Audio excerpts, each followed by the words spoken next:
Boa tarde, pessoal. Então, nós vamos começar o segundo tempo de live. Hoje, live dose dupla. Vamos chamando todo mundo, né? Agora é a hora do pessoal da natação, né? Perguntas na interrogação.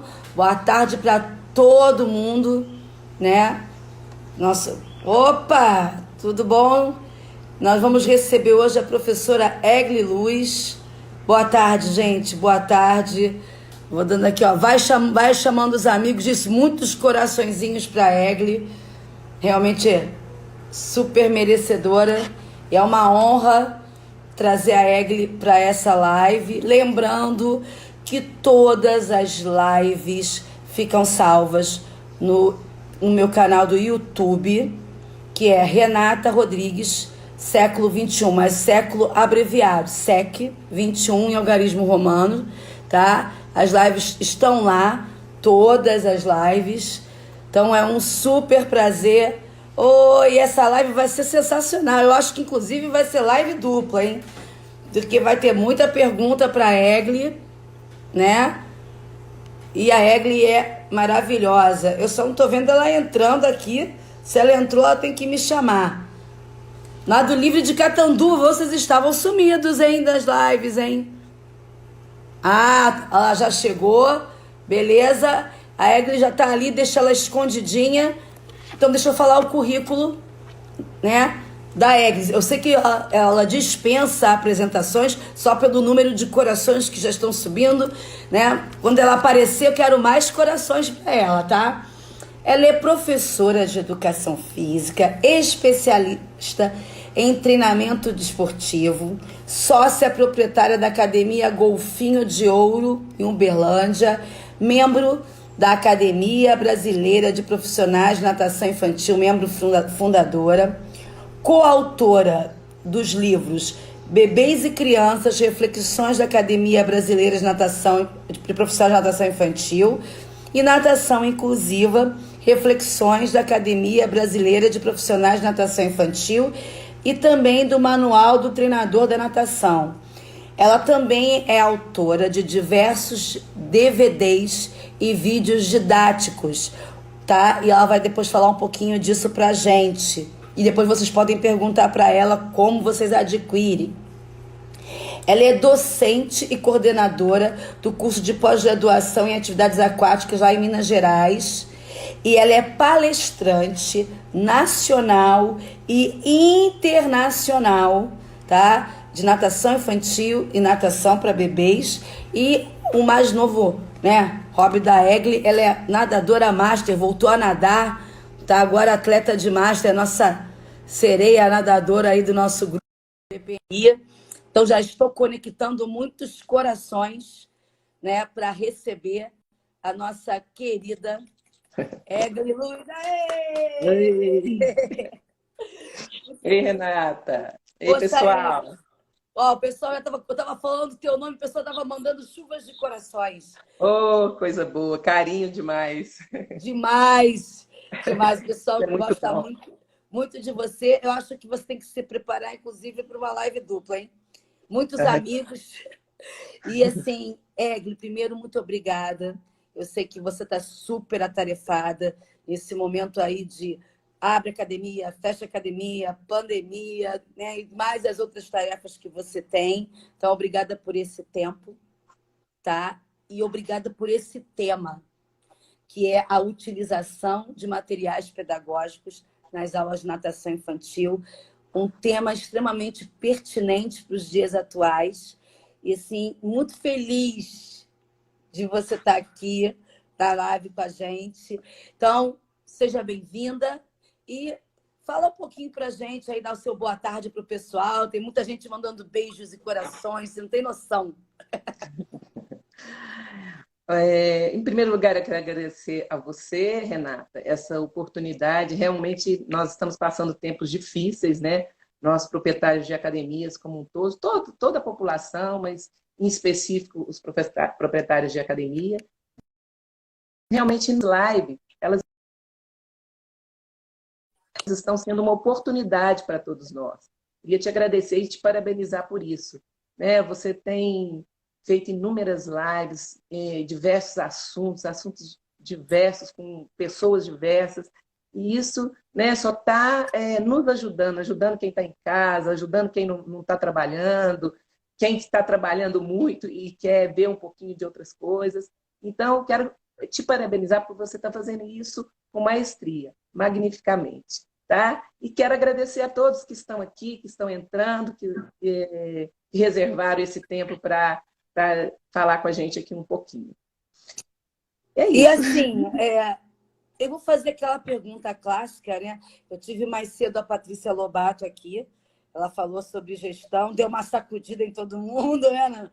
E ela foi minha gestora corporativa durante muito tempo, foi uma live bem legal para a gente refletir, e ela questionou muito que nós devemos ser indignados positivamente, né? E pensar em criar novos produtos sempre, ensinar de maneira lúdica. Então, assim, eu fiquei pensando que bom que eu já faço parte de uma comunidade, de um grupo que já faz isso há bastante tempo, né? Mas ainda existem as pessoas que permanecem. Ainda pensando lá atrás, né, Egli? E você já faz esse trabalho, né, na Golfinho de Ouro de criar produtos, de pensar fora da caixa há muito tempo. Mas antes de chegar a virar sócia proprietário da Golfinho de Ouro, me conta pra gente, introdução, qual é a tua história com a educação física e com a natação infantil de bebê? Como é que vira, né, essa Egli professora, antes de ser proprietária? Então, vamos lá. Bom, tudo iniciou em 1970, eu tinha 10 anos de idade, né? E chegou em Uberlândia uma professora, a professora Olésia, Dona Olésia, no Praia Clube, e meus pais me inscreveram para aprender a nadar. E daí eu não saí mais da natação, não saí mais da água, né? Ali eu comecei a aprendizagem e em pouco tempo eu já estava envolvida como atleta na natação competitiva e por 3 anos eu fiquei nesse clube, no Praia, né, como nadadora pelo Praia.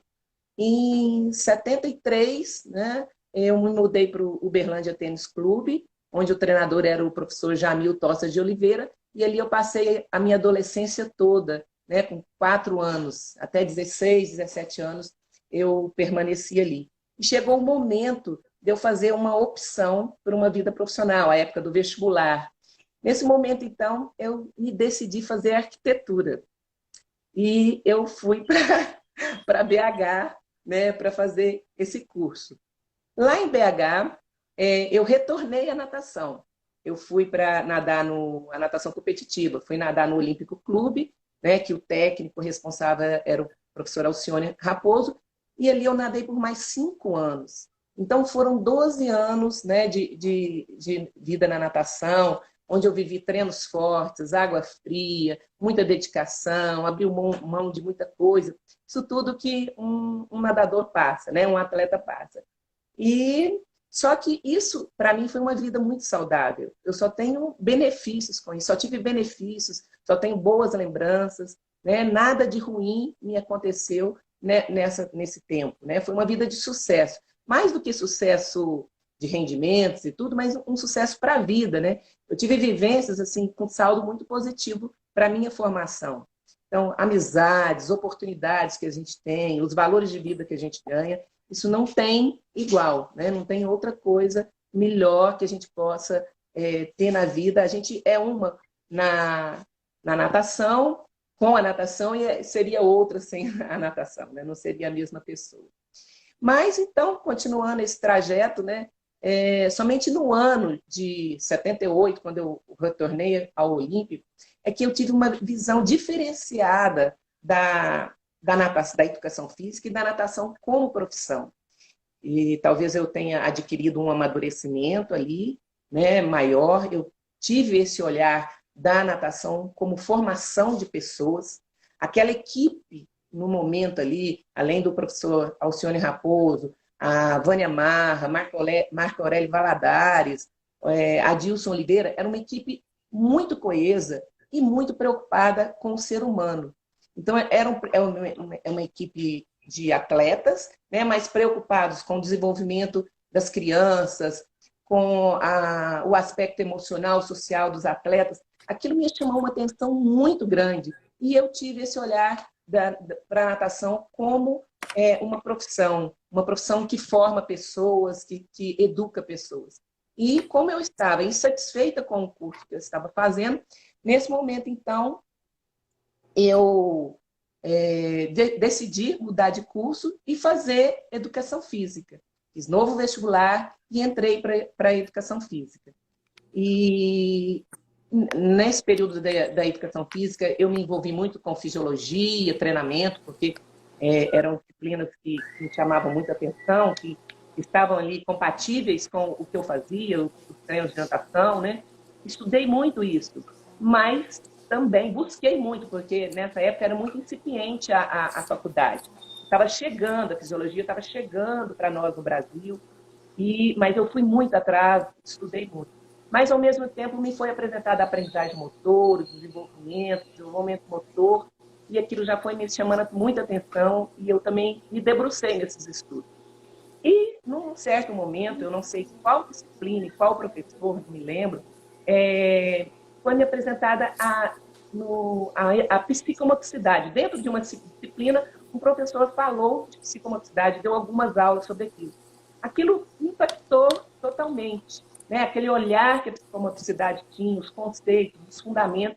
E ali, eu e um grupo de umas amigas, já, isso nos anos 80, olha só, começando a psicomotricidade, a gente foi fazer um curso com uma psicóloga.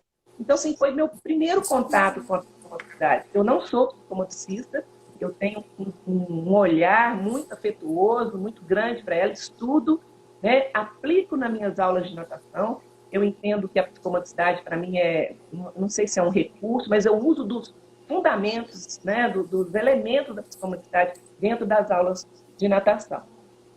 Bom, então, nesse período de faculdade, eu fui muito envolvida com a natação competitiva, mas também já entrei na parte de aprendizagem. Eu fui estagiária do clube lá para natação a partir de 6 anos, que nessa época os clubes só trabalhavam a partir de 6 anos. Né? Mas naquele clube também tinha um professor, o professor Sérgio Luiz dos Santos, que estava começando com a natação de bebês lá. Nos meados dos anos 70, ele começou a natação de bebês e estava começando uma academia, e eu fui fazer um curso com ele. Isso era o meu último ano de faculdade. E ali eu me encantei com a natação de bebês, fui ser estagiária dele, né? E me encantei com aquilo. Apesar de, naquela época, né, a natação de bebês ainda era uma natação baseada em imersões, em flutuações, mas nada também tão agressivo como muitos métodos que a gente vê. Eu acho que o brasileiro já tem esse carinho, esse olhar diferente de amenizar, né? O afeto já está implícito em nós. Então, era baseado em imersões, flutuações, mas já tinha esse outro olhar. E esse professor, né, que foi o introdutor da natação em BH, em Minas Gerais, ele tinha um trabalho interessante que me chamou a atenção. Ele utilizava as boias de braço, aquelas boias infláveis. Se costumava nos trabalhos, no final da aula, pôr um pouquinho dessa boia para as crianças, né, brincarem e relaxarem um pouco, umas gostavam, outras não. Mas o Sérgio, ele já deu um outro olhar para aquilo. Ele utilizava como um fator de desenvolvimento das crianças. Então, a gente brincava com essas boias mais cheias, mais vazias, colocávamos no braço, no antebraço, nas mãos. Então, aquilo ali já foi um primeiro momento de me chamar a atenção de um implemento flutuador como um fator de desenvolvimento para a criança, para a natação. E eu queria até lembrar que estou lembrando aqui, né? Vou falar, não sei se ela está aí, mas nessa academia nós começamos juntas, eu e Moema Matardi. Moema, Sete Lagoas. Sete Lagoas, que hoje também tem uma academia, tem um grande trabalho na academia. Então, nós começamos juntas lá com o Sérgio e trabalhamos lá muitos anos juntas. Bom, então eu me vi formando, né, em 82 e trabalhando com 2 áreas da natação. a natação competitiva, eu era treinadora lá no clube, no Olímpico Clube. Na época era a categoria juvenil A, que eu não sei hoje a qual categoria que corresponde hoje. E também trabalhava com a natação de bebês. Então, dois extremos da natação, mas que eu via que eles estavam um complementando o outro. Eu já tinha essa noção, assim. Bom, em 86, então eu trabalhei por 4 anos, né, como treinadora e professora de bebês nesses dois locais. Eu tive algumas outras passagens, mas principalmente nesses dois locais. Em 86, eu me transferi para Uberlândia novamente. Eu retornei para a minha cidade. A minha irmã, Cláudia Luz, né, também se formava em educação física, e a gente tinha projetos de iniciar, né, de construir uma academia. E por 2 anos nós trabalhamos nesses projetos, juntamos dinheiro, vendemos isso, vendemos aquilo, juntamos e construímos uma piscina no fundo da casa de nossos pais. Eles tinham uma casa bem localizada, com um quintal grande, que isso nos facilitou muito, e nós construímos essa academia. Então, em 1988, esse sonho se tornou realidade. Hoje tem 32 anos que nós fazemos no mês que vem, 32 anos que a Golfinho de Ouro, né, iniciou seus trabalhos. E nesses 32 anos, a academia cresceu muito. Hoje nós temos 4 piscinas, não são piscinas muito grandes, mas a nossa maior piscina é uma piscina de 17 metros. Temos uma piscina específica para crianças de 0 a 3, 4 anos. E também temos musculação, pilates, outras atividades mais. Então, a academia cresceu fisicamente, mas também nós desenvolvemos um trabalho também, cresceu um trabalho ali dentro, né? E a gente construiu uma metodologia própria, com características bem peculiares nossas, né? E isso tudo aconteceu com muita dedicação, muito estudo, muita seriedade, né? Muito envolvimento com o nosso aluno como um todo, principalmente as crianças. Então, hoje, esse ano, né, eu estou completando 60 anos de idade. Desses 60 anos, 50 anos eu estou dentro d'água praticando natação, 40 deles ensinando e aprendendo natação, porque enquanto a gente ensina, né, a gente muito mais aprende com nossos alunos, com os pais, com nossos acertos, com os nossos erros. Então, em suma, é isso. A minha vida é uma vida imersa na água, né? Olha, eu conheci sua academia, né? Tive esse prazer quando tinha aquele curso que o Marcão lá de Uberlândia fazia, o Comaf, lembra? Eu fui lá na sua academia e na época você estava realmente fazendo a expansão da musculação e tudo. E eu fiquei impressionada assim, com o tamanho do terreno, né? Porque quando você entra na rua, você não tem ideia de como a academia é grande e como os espaços, né, são bem aproveitados, né? São mini salas de aula, as piscinas, né? E é muito, muito bacana essa maneira, e acho que isso tem a ver também com a forma da metodologia de vocês, né? De tornar esses ambientes enriquecedores, né? Exatamente, né? Porque a gente partiu de algo que a gente tinha, né? Fomos expandindo, fomos comprando mais terrenos, né? Foi tudo passo a passo, né? São 32 anos, não foi nada, né? Assim, caiu do céu. E a gente foi tentando fazer desses ambientes o melhor possível para se desenvolver os trabalhos, né? Então, a gente tem uma piscina que foi um quarto, né? E que, na verdade, essa piscina é a piscina de bebês, é a piscina mais aconchegante que a gente tem. Ela realmente, a criança de 0 a 3, 4 anos chega ali, ela não quer sair dali. Eles passam, né, de nível e sempre estão ali retornando, olhando. As mães falam, eles nunca querem largar essa piscina. Né? Então, a gente foi tentando adequar dentro de um arranjo, de uma situação que já existia, e um complemento novo, a gente tenta fazer o melhor possível. Gente, eu sei que tem muita gente querendo fazer pergunta, então eu vou mais uma vez explicar. Tem uma barrinha que tem uma interrogação, façam as perguntas ali que eu vou lendo para a Egli, tá? Mas ela fez essa introdução maravilhosa, porque eu acho que é importante a gente saber que tem muita gente que te conhece, mas também tem muitos estudantes, tem muita gente aqui do Rio de Janeiro e de outros lugares que não conhecem você, né? Mas, assim, é uma academia que todo mundo assim tem como referência e o seu trabalho é muito reconhecido, inclusive fora do país, né? Porque eu até mencionei, você é palestrante no Brasil, mas você também já foi levar a sua metodologia, inclusive para a FAEL, né? Lá na França, não Exato. foi? Aham. Fala um Bom, pouquinho dessa experiência da FAEL para as pessoas entenderem o que é a FAEL e como é levar uma metodologia de uma brasileira para um lugar tão importante, para uma associação tão importante na França. bom, Renata, foi para mim foi um desafio muito grande, né? Um momento quando eu fui convidada, eu passei por uma situação que eu tive que ficar na França em função de uma doença de uma cunhada minha, eu tive que ficar lá um mês. E nesse período, a única coisa que eu fiz foi ir um dia na FAEL. A FAEL é a Associação de Natação, na verdade, de Psicomotricidade Aquática da França, né? Onde eles desenvolvem um trabalho de formação de instrutores e tem toda uma metodologia muito baseada na psicomotricidade. Então, quando eu fui, me apresentei, falei quem eu era, falei da BPNI, né, e que a gente tinha um congresso, que eu gostaria que num futuro a gente pudesse entrar em contato, que eu colocaria o Rafael em contato e tal. Eles gostaram muito e me pediram currículo, eu enviei currículo, e quando eles foram fazer esse congresso, que eles fazem de 2 em 2 anos, eles me chamaram para participar. Então, inicialmente, eu fiquei um pouco apreensiva com isso, porque a França é o berço da psicomotricidade. Eu não trabalho psicomotricidade, eu faço um trabalho de uma exploração geral, mas com muito cuidado com a criança nos seus diversos aspectos.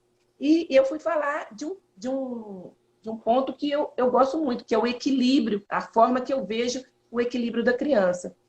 E, assim, qual não foi a minha surpresa quando, ao final da palestra, a pessoa responsável pela capacitação dos profissionais, né, a formadora lá, chegou, se apresentou e falou que ela tinha gostado muito do trabalho, que eles tinham um trabalho também muito sério, muito bom, que trabalhava muito o equilíbrio, mas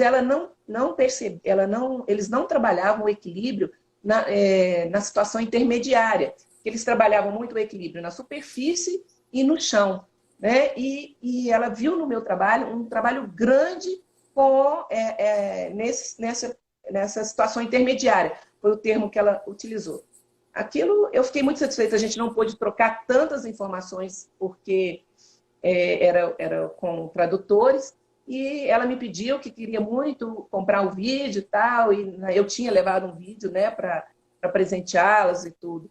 E isso foi muito, muito gratificante, né? Você poder, num lugar que é o berço da psicomotricidade, tem um trabalho, né, muito respeitado mundialmente, é um trabalho muito específico de psicomotricidade aquática, um pouco diferente do nosso aqui, porque a gente trabalha uma questão intermediária, a gente já tem uma formatação de trabalhos, utiliza a psicomotricidade, utiliza uma visão de trabalho geral com a criança, mas não a psicomotricidade pura dentro da água.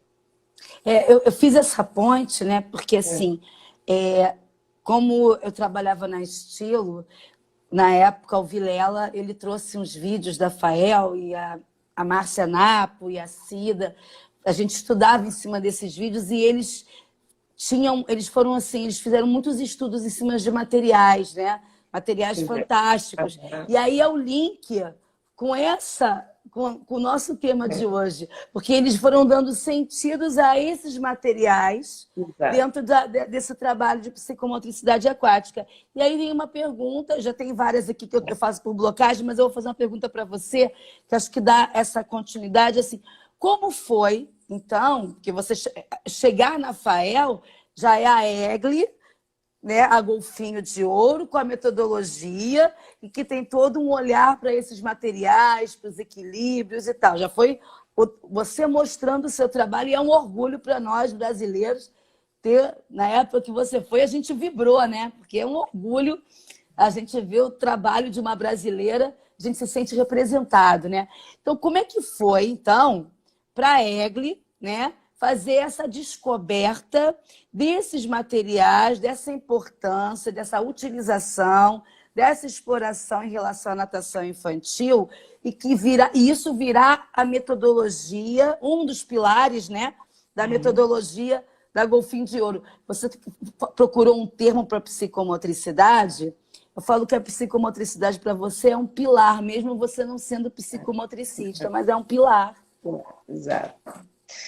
Bom, quando nós iniciamos a academia, a gente já era preocupada, né? Como eu te falei, que eu gostei da psicomotricidade, a gente já tinha um olhar, tanto eu como Cláudia, para esse trabalho psicomotor mais abrangente, né? E para melhorar a natação, naquela época, ainda era uma natação bem tradicional, né? Estava começando a se falar um outro tipo de natação. Então, para melhorar essa natação tradicional, que era mais aprendizagem dos nados, que a criança, a partir de 5, 6 anos, ali estava pronta para isso, e a natação de bebês. Então, existia na época uma lacuna ali entre 3 e 5 anos de como se trabalhar bem nessa fase. Então, eu enxerguei quando a gente começou, e eu acredito que foi para todo mundo, porque tinha o trabalho de bebês e tinha o trabalho de aprendizagem de nados. Então, a gente vinha preocupada já com isso. E a gente tinha uma visão, então, de ampliar esse repertório psicomotor da criança, e nós começamos, então, fazendo um trabalho fora d'água, os 10 minutos iniciais, antes das aulas, a gente fazia um trabalho psicomotor geral ali. Então, a gente usava pneus, usava bancos de madeira, blocos de madeira, arcos, né? Tudo que você puder imaginar para fazer um bom circuito ali, a gente fazia esse trabalho antecipadamente. Aí, o que aconteceu? A academia foi crescendo em número de alunos, o espaço era pequeno, e a gente precisou levar esse trabalho para dentro d'água. A gente já estava imaginando que aquilo poderia ser muito bom, a gente já falava isso. Esse trabalho dentro d'água vai ser muito bom. Então, juntou essas duas coisas, essas duas necessidades, essa necessidade e essa vontade, e levamos esse trabalho, então, para dentro d'água, inicialmente nesse período dos 10 primeiros minutos iniciais. E a gente viu que aquilo ali poderia fazer parte de uma aula, que aquilo ali iria cobrir lacunas daquilo que a gente estava vendo, né? que havia uma necessidade. Porque a gente via que era importante criar um espaço bem propício, adequado para desenvolver a aprendizagem e o desenvolvimento da criança. Então, a gente via que precisava da segurança, um espaço que permitisse a exploração, né, e que desse significado para a criança. E a gente via que o material cobria isso tudo. Né? Ele dava segurança, ele acolhia, a criança chegava, via um pneu dentro d'água, via um pula-pula, uma casinha, um escorregador, aquilo se tornava familiar para ela. Né? Ela se sentia acolhida, aconchegada, e, ao mesmo tempo, permitia uma grande exploração. A gente via que ela podia explorar muito mais com o material.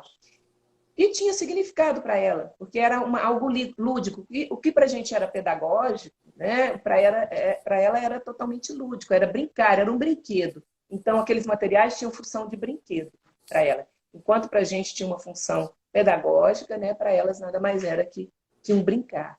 E então a gente foi seguindo nessa linha, sempre estudando, fundamentando, procurando estruturar, melhorar mais esse trabalho, mas era uma época muito difícil. A gente tinha pouco acesso a trabalhos científicos no Brasil, não nos chegava, não existia internet, né? Para você saber de cursos, você tinha que estar numa lista de algum lugar para chegar um folheto na sua casa, na sua academia. E eu lá no interior de Minas Gerais, às vezes chegava, às vezes não. Então, nós nos movemos muito para isso. Você acredita que a gente foi associada da Associação Paulista de Natação para poder receber informações, tanto na área de gestão como na área pedagógica. Então, a gente corria bem atrás disso, mas não era fácil. Em 1990, né, a Cacilda, a professora Cacilda, que a gente conhece bem quem é, né, realizou um curso na época na Academia Flechinha, né, na Escola de Natação Flechinha, de psicomotricidade aquática. A hora que eu vi aquele termo, eu falei, tem que ir, Eu tinha uma criança de 6 meses e eu falei, não quero saber, eu estou indo. O Esse pai curso é histórico, esse curso é histórico. é.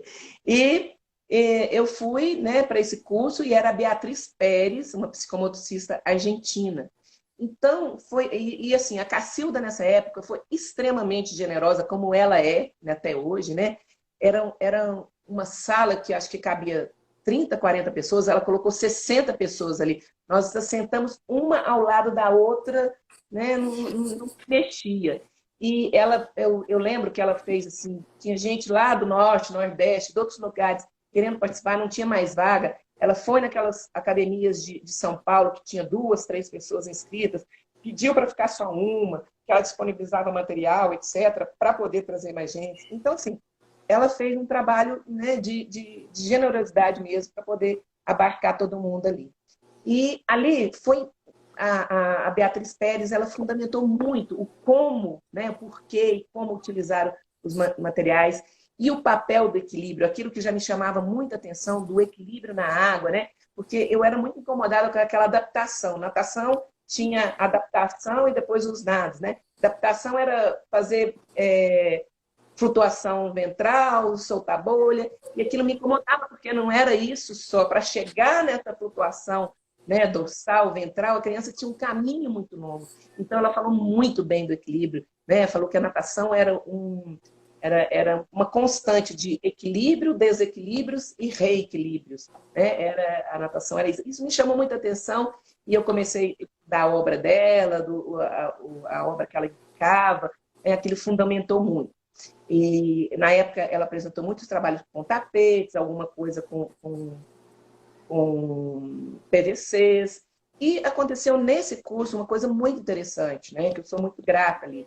A Denise Martins Araújo, de São Luís do Maranhão, da Escola Viva Água, ela apresentou para a gente o material que ela tinha acabado de conhecer numa feira e que ela estava utilizando dentro d'água, que era o quadro do Brasil. Na época se chamava quadro do Brasil. Era esse material de tubo que hoje muita gente utiliza como plataforma apenas, que eu acho que é um desperdício de dinheiro né? e de trabalho também. Ele pode ser usado de muitas outras formas. Então, ela apresentou para a gente esse material e era um representante, se não me engano, o nome dele era Douglas, ele era no Sul, e a gente foi adquirindo aquilo. E aquilo ali também transformou, né, o meu acervo de materiais ali, porque ele é um material riquíssimo, riquíssimo, né? Além de belo, de muito agradável para os olhos da criança e da gente. Então, a gente começou a trabalhar muito, estudar muito. Em 94, 4 anos depois, um outro fato bem interessante, assim, marcante, aconteceu. O Stefan Langendorfer veio ao Brasil, em São Luís do Maranhão, na escola da Denise. Né? Então, a gente começou a ter acesso a esses trabalhos do Langendorfer e a Denise o trouxe lá. Então, e foi outro divisor de águas para mim também. Né? Porque aí ele falou das habilidades aquáticas fundamentais. Ele complementou mais ainda aquela adaptação da criança, aquele trabalho da criança de até 6 anos, né? Ele foi clareando aquilo tudo ali e ele falou da mudança de visão do ensino da natação. Ele é um americano que estudou na Alemanha, né, fez doutorado na Alemanha, então ele tinha uma outra visão da natação assim, que não a americana daquela época. E eu me lembro dele falar que os americanos estavam abertos a novas aprendizagens. Né? E ele mudou essa visão da natação de crianças, porque ele falava, a natação veio do Kalsman, né? Já do atleta, da técnica. Então, a gente queria aplicar aquilo ali para a criança, e não era isso. Né? A natação, ele falava assim, não é uma natação de eliminação de erros. Né? A natação, nessa fase, é uma natação de maturação. A criança está aprendendo. Então, aquilo foi me tranquilizando demais, porque eu via que a criança pedalava, né? Ela fazia uma pernada flexionada, e a tendência de todo mundo era falar, não pedala, bate perna, não sei o quê. E não era isso. Isso era parte do desenvolvimento dela. Ela tinha que fazer aquilo, né? Ela tinha que pedalar, porque o desenvolvimento integral de uma criança, ela tem que passar por todas as fases. A gente não fala que a criança tem que assentar, tem que rastejar, engatinhar para ter um bom desenvolvimento. Na água, a mesma coisa. Ela precisa pedalar, ela precisa passar por uma pernada flexionada para depois estender. Então, ela precisava passar por aquilo. Então, ele mudou muito essa visão da natação. E, então, foram dois momentos assim, cruciais para mim, né? Como para amadurecer, para fundamentar, para estruturar o uso desses materiais e a nossa metodologia que se baseava nisso. O norte da nossa metodologia era que a descoberta e a estruturação do corpo e dos movimentos se dava através da exploração daquele espaço, da água e dos materiais, né? E aí isso foi corroborando esse nosso pensamento, a gente foi melhorando cada vez mais. Eu acredito assim, que o corpo, a água, eles nos oferecem muitas possibilidades, mas a gente não pode negar o valor do material, né? Principalmente em algumas faixas etárias. Ele é muito necessário, né? Para esse conhecimento do corpo, do espaço da criança. A gente tem sim que saber usar, né? Saber o devido valor de cada coisa em cada lugar. E um outro ponto também que foi importante também, isso mais já para o final, a gente já tinha uma metodologia bem estruturada, foi em 99, quando eu, Ana Cláudia, do Rio de Janeiro, da Golfinho, e a Denise, fomos ao congresso na França, que a FAEL assim, apresentou, foi o nosso primeiro contato com a FAEL, apresentou todos aqueles vídeos, todos aqueles trabalhos que a gente fez, e aquilo foi um congresso maravilhoso, né? Que a gente pôde descobrir muita coisa ali, essa coisa dos materiais, aquelas tirolesas que a gente... né, que você tem. Eles faziam lá nos anos 90, já há muito tempo, fundamentado numa psicomotricidade, tinham vários materiais. E um ponto assim, que aconteceu com a gente também é que, paralelo a esse conhecimento que a gente foi tendo com a nossa prática, a criatividade foi aflorando em todos nós, né? E a gente começou uma criação de materiais. Então, a gente fez muito material com garrafa, com EVA, fizemos cavalinhos, trenzinhos, criamos muitas estruturas com PVC. Como aquele material, o quadro do Brasil, era caro, né? A gente não conseguia ter uma quantidade muito grande, e o diâmetro do tubo dele era grande, a gente começou a fazer a estrutura de PVC com diâmetros menores. Então, para o próprio bebê poder agarrar, balançar, né? Então, a gente foi fazendo muitos outros trabalhos de estrutura também com eles. E fiz idealizei um trabalho, um material, na verdade, com que a gente chama de piscininha de telinha, que é um trabalho, assim, esses dias até eu conversando com a Ju... Eu sou apaixonada por esse material.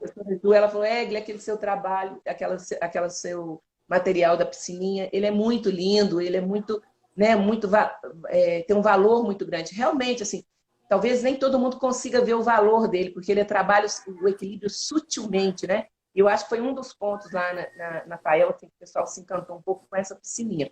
Eu até vou ver se dá para mostrar, eu trouxe uma aqui. Pega lá. Enquanto a Egli vai pegando, eu só vou responder uma coisa. Espera aí, Egli, só um minutinho. A Denise Martins Araújo já está convidada, ela já aceitou o convite, e ela já está na 3ª temporada de lives, tá, gente? Que começa na próxima.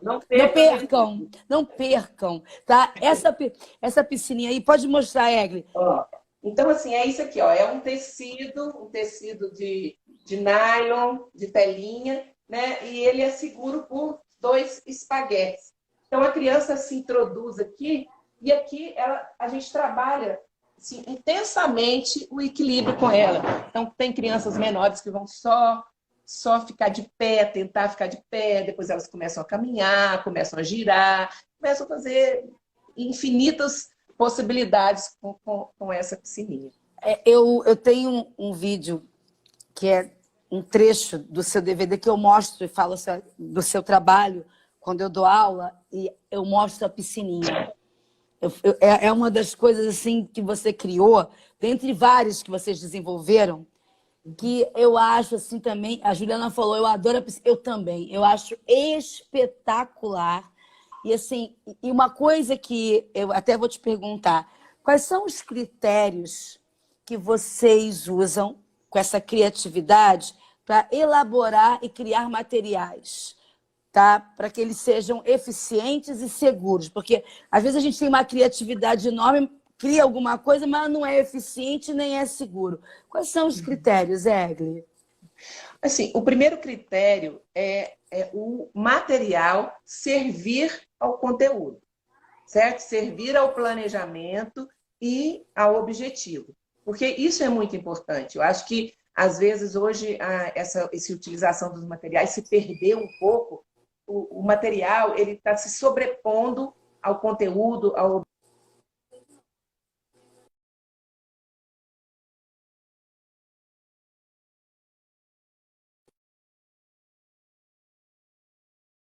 Deu uma travadinha aqui, deixa eu ver se volta. desenvolver aquela habilidade, né? Então não era do nada. A gente criou esses materiais pensando nas habilidades. Agora, é importante um material seguro, que não seja tóxico. Por exemplo, quando a gente foi pôr o pneu dentro d'água, a gente foi muito atrás disso para saber, né, como seria e se teria algum problema. E a gente viu que o pneu pode ser pintado, que essa tinta não sai na água, né, que a tinta não é tóxica. Então, assim, a gente foi tendo esses cuidados também. Quando a gente utiliza, por exemplo, os materiais de PVC, são seguros, que não vão dar lesões nas crianças, proporcionar lesões, machucar. Então, a gente sempre toma muito cuidado com isso, de revestir com EVA, né? E vinculado ao conteúdo, ao objetivo. Quem fala mais alto é o planejamento, é o conteúdo, e não o material. Ele pode estar muito presente, deve estar, mas nessa ordem. E para isso, Renata, eu não sei se eu posso falar aqui já, a gente organizou isso muito bem na academia, sabe? A gente foi tendo essa preocupação desde o início, porque como a gente foi tendo muitos materiais, aquele acervo de materiais foram aumentando, a gente viu que a gente precisava estruturar aquilo ali, a gente precisava classificar esses materiais. E, mais uma vez, a obra do Langdorff me ajudou muito nisso. Então, eu dividi os meus materiais, classifiquei ele em 3 grupos. O grupo dos grandes equipamentos, certo? O que seriam esses grandes equipamentos? Aqueles equipamentos que permitem eu trabalhar as habilidades motoras básicas, né? E as habilidades aquáticas também básicas, e que são grande porte, que são coloridos, que são atrativos. Então, estaria dentro desses grandes equipamentos o pneu, o escorregador, o trepa-trepa, a piscininha, a casinha, tudo que tem um porte maior, né, e que permite essa exploração das habilidades motoras básicas, principalmente do equilíbrio. Depois a gente tinha os materiais, os implementos flutuadores, um outro grupo, implementos flutuadores, porque foi algo também que a gente viu que era muito importante o trabalho dos flutuadores, pois eu posso até falar um pouquinho mais deles. E a gente também foi criando vários materiais flutuadores. A gente nunca ficou muito preso. Assim, uma coisa nossa foi justamente isso. Como a gente estudava e a gente tinha uma certa liberdade de agir, né? Porque quando você está dentro, você está se fundamentando, você pode estar até errando, mas você está fundamentada, você tem essa liberdade para agir, né? Você é dona daquela ação porque você está seguindo aquele conhecimento ali. E a gente viu que os implementos flutuadores eram muito interessantes, tinha um trabalho muito rico com eles. Então, a gente foi criando também várias possibilidades de implementos flutuadores. E um terceiro grupo, a gente colocou os que a gente chamou de pequenos materiais de funções diversificadas. Então, nesse terceiro grupo, tem os materiais cognitivos, como quebra-cabeça, blocos lógicos, jogos da memória. e aí vai crescendo lá de acordo com a capacidade cognitiva, jogo da velha, jogos matemáticos, jogos geográficos. Então, todos aqueles jogos cognitivos para diversas faixas etárias. E também pequenos materiais de distração, bolinhas, carrinhos, bonequinhos, né? Que serve para aquele primeiro momento de segurança, né? de dar segurança. E os materiais também respiratórios, apitos, mangueirinhas, carretéis, tudo aquilo que vai também facilitar a parte respiratória. Então, a gente dividiu, classificamos esses materiais, dividimos esses materiais, tudo que nós tínhamos aquele grupo de materiais, e aí a gente fez um quadro, né? A gente tem um quadro de organização que a gente utiliza dentro do planejamento. Então, nós pegamos esses materiais e dividimos em 4 grupos. Então, o grupo A. Dentro do grupo A, eu tenho materiais de grandes implementos, eu tenho materiais flutuadores e tenho materiais de pequeno porte, de funções diversas. No grupo B, a mesma coisa, C, D. Aí você divide de acordo com o seu acervo, de acordo com os seus níveis, de acordo com o seu trabalho. Então, cada grupo de materiais desse, a gente utiliza em uma quinzena, em um nível. Então, eles vão rodando. A cada quinzena, eu tenho um grupo de materiais. O que fazia isso?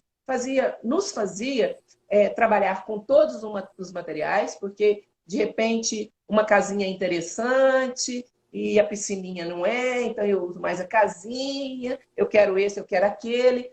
Então, fez com que todos passassem por todos os materiais, né? E eu tinha que utilizar aquilo de acordo com o planejamento. Então, se eu tenho essa piscininha aqui que eu mostrei para vocês hoje no meu planejamento, mas não é a ênfase que eu dou de habilidade, não é o equilíbrio vertical, é o equilíbrio horizontal, por exemplo, ou dinâmico, eu vou fazer com que eu utilize essa piscininha para aquele equilíbrio, né? Se eu tenho uma estrutura de PVC e é para ter equilíbrio vertical, eu vou utilizar para aquilo. E eu posso utilizar ele em pé, deitado, apoiado na borda. Então, isso facilitou muito o trabalho. Facilitou, sim, dificultou, mas nos fez criar muita coisa, nos fez desenvolver muito o trabalho. Olha só, Egli, eu vou dar uma pausa para você respirar, porque tem algumas não, milhares de perguntas. Então, assim, eu vou tentar fazer em blocagem aqui, tá? Vamos lá. A Simone Santoro pergunta: gostaria de saber se você já criou algum material, além da piscininha, outro material que você tenha criado? Sim, é o que eu falei. A piscininha é um material que a gente criou. Nós criamos os cavalinhos com EVA e garrafas descartáveis, os trenzinhos.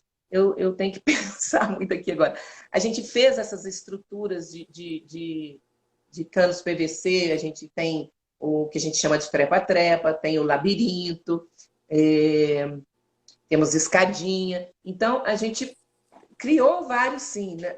Esses pequenos também materiais cognitivos, a gente também já fez muita coisa no passado. A gente não, por exemplo, hoje eu vou numa loja americana, no 1,99, eu acho todos esses materiais. Eu não tenho mais esse tempo para fazer isso. Eu compro, a gente confecciona alguma coisa, mas a gente não mais faz isso. Mas no começo a gente fazia tudo, né? A gente teve uma primeira ideia, a Cláudia, minha irmã, foi treinadora da equipe paralímpica, ela teve a oportunidade na Olimpíada de Seul.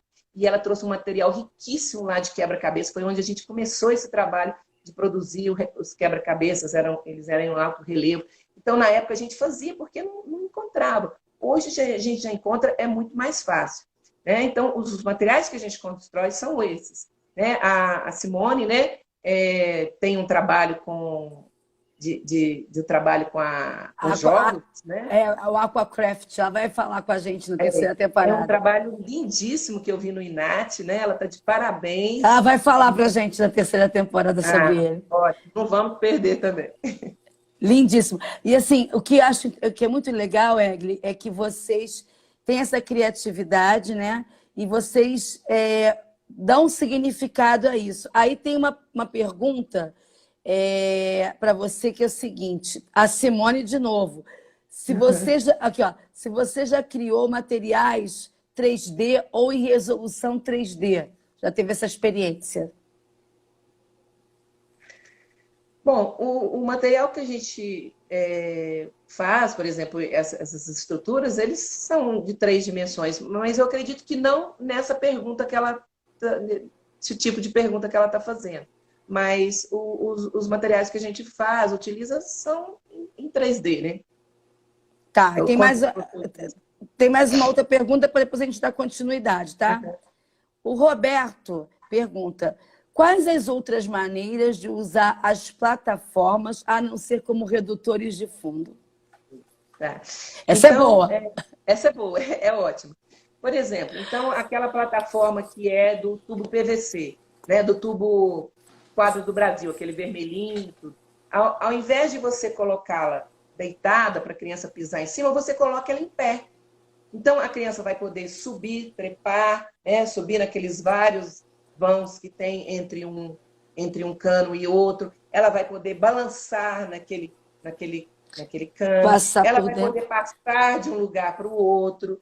Né? Se você põe ela não em pé, mas ela em pé na lateral, ele pode rastejar. Você troca aquelas placas para dentro, a criança pode rastejar ali dentro.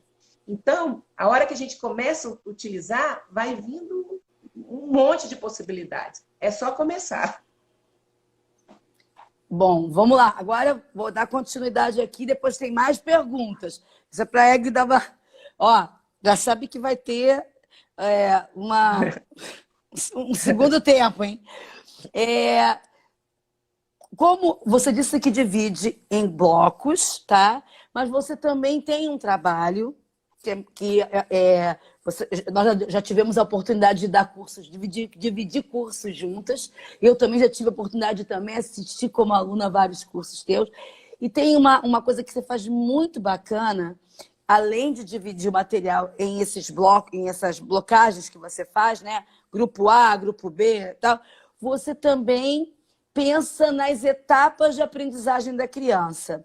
Então, assim, e eu vejo que tem um cuidado muito grande nesse ato, que tem muita coisa para bebê, mas do 3 até os 7, 8 anos é onde tem, assim, muitas vezes a atenção começa a ficar chata, porque os professores não sabem trabalhar, e é onde vocês têm todo um cuidado de pensar em materiais atrativos que dialoguem com essas etapas de aprendizagem. Você podia falar um pouquinho para a gente dessa relação materiais e etapas de aprendizagem? Sim. Bom, eu gosto de dividir em pelo menos 3 etapas de aprendizagem. Então, vamos falar primeiro de uma etapa de 0 a 3 anos. Né? É uma etapa que a gente vai utilizar muito mais os materiais, em número e em quantidade. Né? Por quê? Porque é a etapa em que a criança está descobrindo o corpo, é a etapa da descoberta do corpo vivido, onde os movimentos ainda são rudimentares, primitivos. Então, é a etapa que ela se entende como um bloco, né? um bloco, e à medida que ela vai recebendo estímulos sensoriais, ela vai lapidando, como se fosse lapidando esse bloco, e ao final dessa, geralmente em torno de 3 anos, ela está reconhecendo esse corpo com uma cabeça, com tronco e com membros. Né? Então, isso acontece através dos estímulos sensoriais. Né? E um estímulo sensorial muito importante na natação são os estímulos proprioceptivos, né? Os vestibulares, sinestésicos, vestibulares, aqueles movimentos de rolar, de balançar, de girar, que vão trabalhar muito a cabeça, né? Vão trabalhar o vestíbulo, o antigo labirinto, e que dão noção, né, do corpo. A cada movimento desse, a gente estimula os neurônios, né? Esses neurônios fazem as interconexões nas sinapses, criam aquela rede neural. Então, as respostas do cérebro vão sendo cada vez mais bem elaboradas e a criança vai sendo cada vez mais capaz de realizar movimentos mais complexos. Então, isso tem uma grande importância nessa fase. A criança está aprendendo a conhecer o corpo. E ela aprende isso através das habilidades básicas naturais, as habilidades de estabilização, ou seja, de equilíbrio, né? O balançar, o girar, o esquivar, né? O cair, as atividades de locomoção, andar, correr, saltar, saltitar, trepar, e as atividades de manipulação, pegar, receber, lançar, chutar. Então, essas habilidades básicas naturais que são a base, né, de desenvolvimento que a gente tem que explorar, de desenvolvimento da criança. São habilidades terrestres que a gente vai utilizar dentro d'água para ajudar no ganho das habilidades aquáticas fundamentais também. Né? Então, essa época é uma época que a gente utiliza muito, e utiliza com esse intuito, principalmente do equilíbrio. É uma fase que ela está desenvolvendo muito o equilíbrio. Né? O equilíbrio é base, muitos autores falam disso, Vitor da Fonseca, né?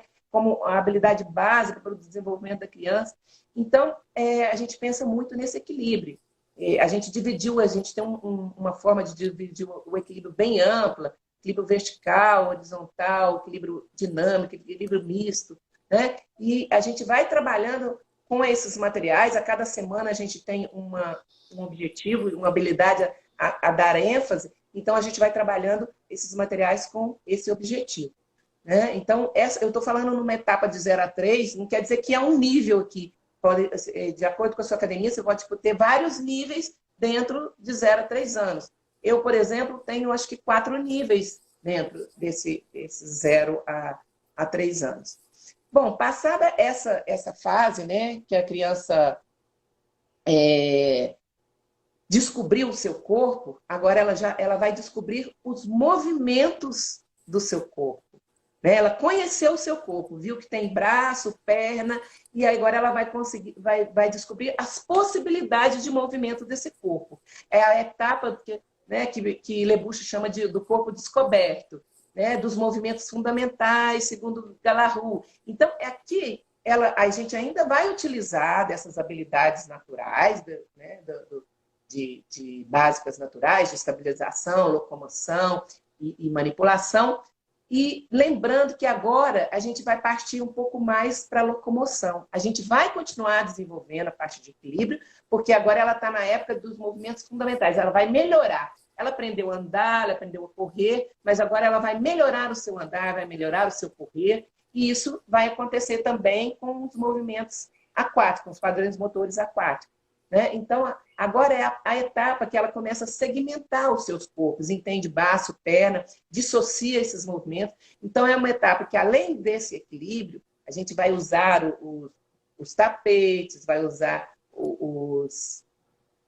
as estruturas, agora com movimentos um pouquinho mais, com dificuldade maior do que anteriormente. Porque anteriormente ela agia em bloco, ela agia com o corpo inteiro. Agora ela já tem uma outra noção. Então agora ela vai passar dentro daquela estrutura, mas fazendo zigue-zague, por exemplo. Né? Ela não vai só passar, cumprir aquela passagem dentro de um túnel de estrutura de PVC, mas agora ela vai fazer zigue-zague, porque ela está descobrindo as possibilidades de movimento daquele corpo. E também os movimentos locomotores. Aqui vai ser uma fase de explorar muito os movimentos de braços e pernas, antes dos nados, certo? Vai ter movimento parecido com os nados? Vai, mas vai ter muito movimento fora da caixinha, fora dos movimentos dos nados. E é isso que a gente quer, para melhorar esse repertório sinestésico da criança. Porque quanto mais ela puxar de formas diferentes, empurrar com essa mão, mais informações cerebrais ela tem. E mais essa noção do corpo dela vai ser melhor. Né? E mais ela vai ser capaz de fazer movimentos mais complexos. Então, a gente usa muita coisa nas mãos, para empurrar também, para melhorar essa parte dos movimentos. A gente vê que, sim, que você tem uma influência do Largendorfer, mas você traz outros autores para compor a tua metodologia. Então, você citou aí o Galarrou, citou o Vitor da Fonseca. Então, assim, você não é formada só de uma única coisa. A tua metodologia ela vai se abastecendo de outros autores e o tempo todo você está buscando essas relações. Não é isso? Exato, porque eu acho que esses autores, no final, eles falam a mesma coisa, né? Eles vão para o mesmo lugar, uma linguagem, às vezes, um pouco diferente, né? Por exemplo, a aprendizagem motor, o desenvolvimento de Galarrú, ele não está fora do Lebuche, do Piaget, né? Do Vitor da Fonseca. Eles se falam e se dialogam, como você gosta de falar, né? Então, eu vou percebendo esses diversos autores falando naquela prática, e aquilo, né, vai acontecendo de acordo com a fala de cada um, que no final eles estão falando a mesma coisa, de forma diferente. Eles estão falando de formas diferentes, porque são... E com horários, né, talvez. Porque alguns escreveram coisas em épocas diferentes, mas o que você acaba até fazendo... Quando você foi falando, eu fui fazendo um quadro mental do Langendorf, Galarrú, Lebuche. Você foi falando e eu fui criando na minha imagem, né? E assim, talvez seja até um bom exercício para quem está aí, é estudante ou está começando na carreira, fazer um quadro das fases, segundo esses autores, até para poder entender ou como trabalhar com essas crianças. Pode ser uma ideia, porque você fez isso organicamente, né? Mas, de repente, as pessoas precisam olhar aí.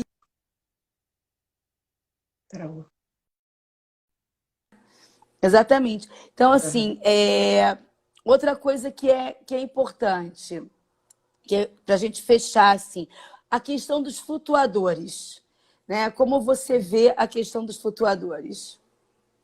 Bom, Rê, na verdade, flutuador, só um minutinho, deixa eu ver. Na verdade, esse trabalho com flutuador é um trabalho que eu gosto muito, né? E que eu insisti muito em dar credibilidade para ele. Porque quando eu iniciei, existia um tabu muito grande contra os flutuadores, que os flutuadores causavam dependência, que eles impediam o desenvolvimento. E desde a minha experiência inicial com bebês, eu percebi que não era isso, né? Eu acredito que o flutuador ele não causa dependência. Na verdade, ele dá independência para a criança. Ele dá independência para ele ir e vir naquela piscina, né? Ele permite que essa criança se movimente, balança, gira seu corpo, né? A criança, por exemplo, tem bebês que entram na boinha e começam a girar, girar, girar, girar. Olha que trabalho incrível que ele está fazendo do corpo inteiro dele. Então, na verdade, eu acredito que ele não causa dependência.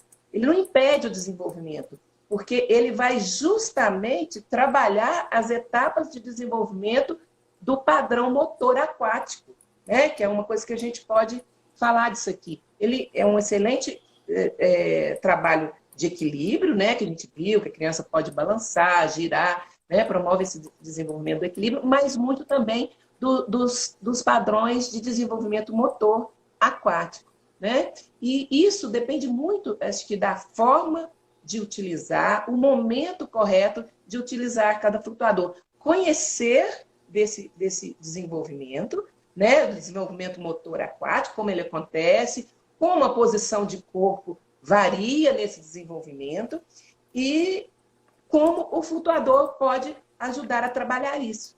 Como o flutuador pode ajudar uma criança a engatinhar, a andar. Por exemplo, ela vai andar.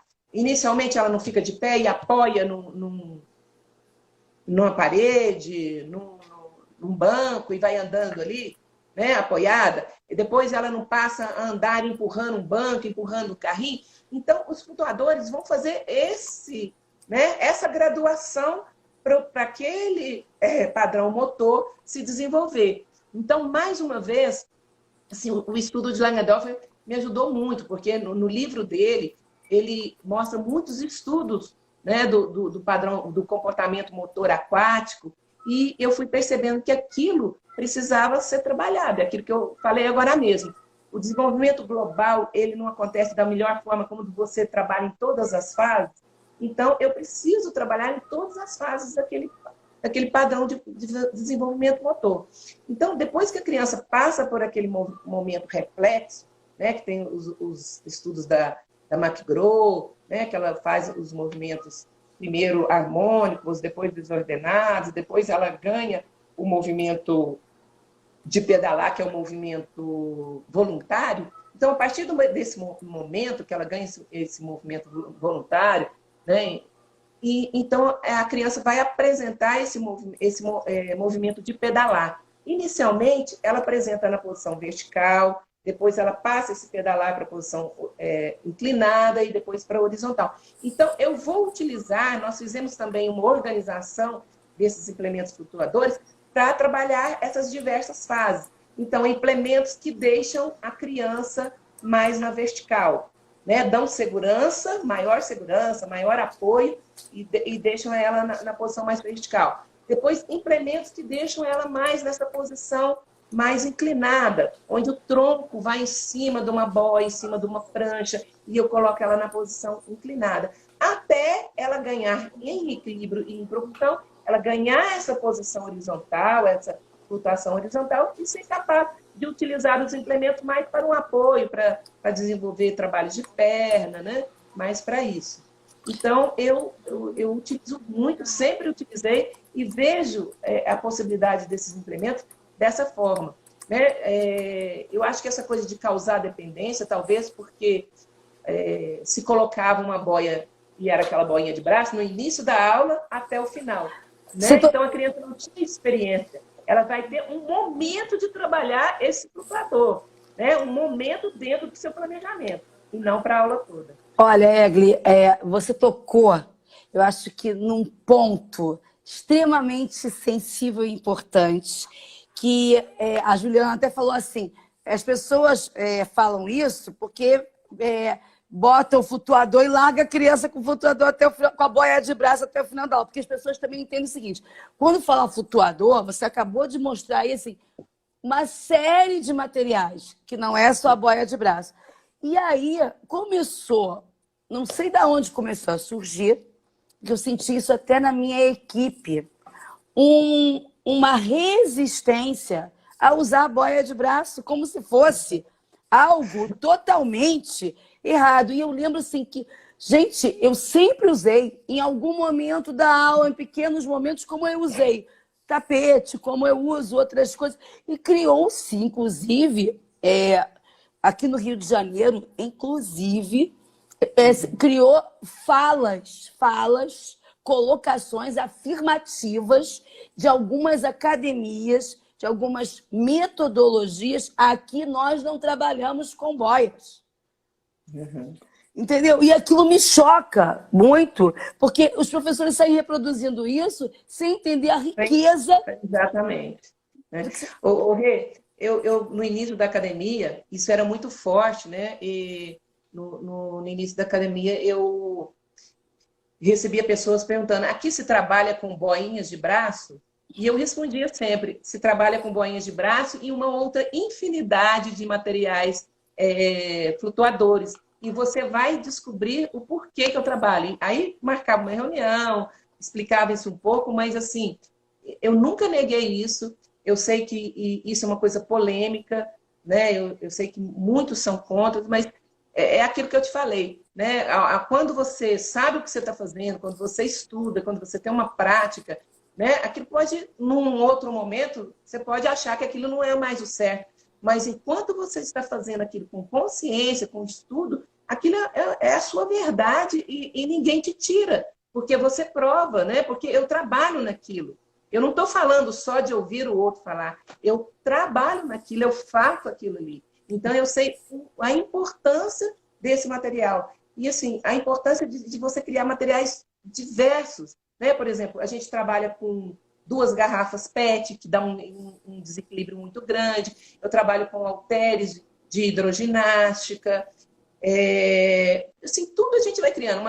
Teve uma época que a gente trabalhava com uns rolinhos, aquele plástico bolha, né? Tinha um plástico bolha lá da piscina, que não ia usar mais. Eu falei, não, vamos fazer uns rolinhos. E a gente fazia 2 rolinhos. Era um equilíbrio difícil. Essa própria boia de braço, ela é um equilíbrio difícil. Né? Não é qualquer criança que fica, não é a criança bem novinha, não fica. Então, assim, ela é um trabalho, ela requer muita coisa da criança. A criança tem que ter um equilíbrio muito grande, uma organização corporal já, para poder utilizar essa boia. E ela ficou como a desastrosa. Né? Por exemplo, eu tenho uma boinha, eu até trouxe ela também. Essa boinha aqui. É maravilhosa essa boinha. É uma boia circular. É uma boia que a gente tem a facilidade aqui no Uberlândia de ter a Energia Esporte já há bastante anos, e ele faz esses materiais com EVA, e na época eu falei para ele, eu quero uma boinha, porque a única boia que servia para bebês era uma boia chamada Bema, que era alemã, né? E a gente tinha uma dificuldade enorme de importar isso, era caríssima, ela tinha um diâmetro pequeno. E eu falei para o Valcir que eu queria que ele, né, confeccionasse uma boia. E ele falou que não ia dar certo, e eu falei que ia, e ele fez alguns protótipos, e a gente chegou nessa. Então, essa boia, ela é maravilhosa. Você põe um bebê de 3, 4 meses nela. E aí, o que esse bebê? Ele está experimentando a força do empuxo ali com 3, 4 meses. Ele está experimentando desequilíbrios, né? Reequilibrações, lembra da Beatriz Pérez, né? Com 3, 4 meses. Que enquanto na mão de um professor, na mão de uma mãe, ele não vai ter essa riqueza de trabalho. Então, eu falo isso por uma coisa que eu experimento e que eu vejo, e que eu ligo na prática, né? Que eu ligo a prática ao conhecimento, à teoria. Você está muito bem fundamentada, Egli. E, assim, quem pega esses materiais e fundamenta faz toda a diferença. Acho que o grande recado que você deixa para a gente nessa live, antes de eu te passar assim, as considerações finais, é assim, não importa o material, ele não vai ter valor se ele não tiver significado e embasamento e fundamentação. E você está dentro d'água até hoje. Não só como nadadora maravilhosa que voltou agora a nadar, né, ganhando aí um monte de medalha, mas como professora. E assim, é muito rico e as pessoas precisam desconstruir esse olhar preconceituoso para alguns materiais e precisam também serem cuidadosas na criatividade em criar outros materiais que dialoguem com os conteúdos. Então, assim, em primeiro lugar, Egli, muito obrigada, porque eu acho que o que você trouxe hoje para a gente aqui eu estava anotando aqui uma blocagem de perguntas. Assim, tem algumas perguntas que são muito pessoais. Então, o contato da Egli aparece embaixo da tela de cima. Então, vocês mandem para ela no direct, porque são coisas pessoais, citam nomes de outros professores e não é uma coisa que a gente possa colocar, e nem sei também se ela vai responder no individual. Mas, assim, a gente evita. Então, agradecer a todo mundo, mas agradecer, Egli. Seu trabalho é lindo, é inspirador, é embasado, você é generosíssima.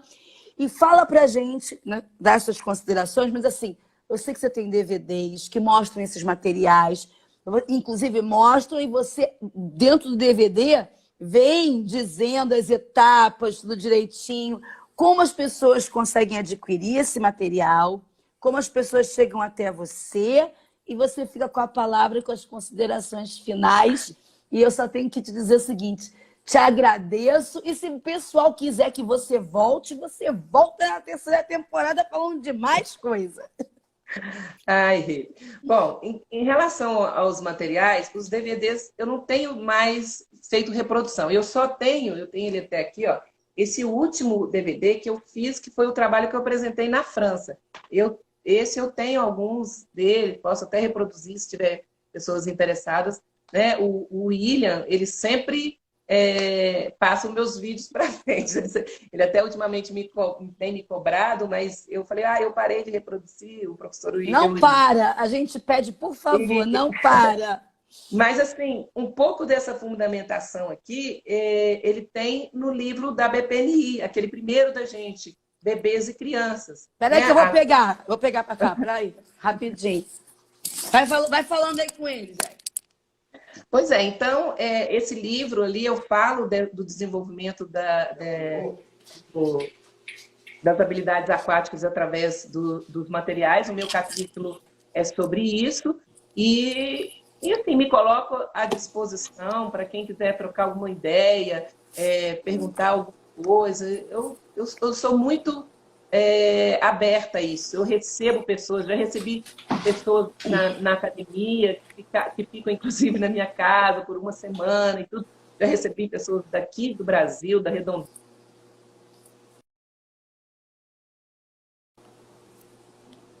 Travou. A Egli saiu, ela vai entrar de novo. Ela está se despedindo, a Egli vai entrar de novo. O contato dela é @egliluz, tá? O livro é esse aqui, ela vai entrar para se despedir. Peraí. Deu a travadinha final aqui. Ela vai aproveitar para se despedir. Oi, gente. Então, eu queria, então, finalizar, né, me colocando à disposição e agradecendo imensamente a você. Né? Foi um desafio, eu nunca tinha feito live, você viu, né, que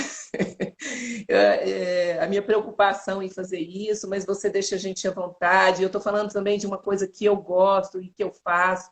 Então, eu quero agradecer. Quero agradecer, fazer um agradecimento especial aqui a todas as professoras que já passaram pela Golfinho de Ouro, porque foram elas que, né, ajudaram nesse processo da construção da metodologias. Então, eu sei que a gente teve aí, desde professora, que foi a minha primeira professora, até a nossa equipe atual. Então, eu quero um agradecimento especial a elas e a todas as pessoas que estiveram aqui, que tiveram a paciência de me ouvir, de estar aqui presente. Né? Egli, Eu agradeço muito.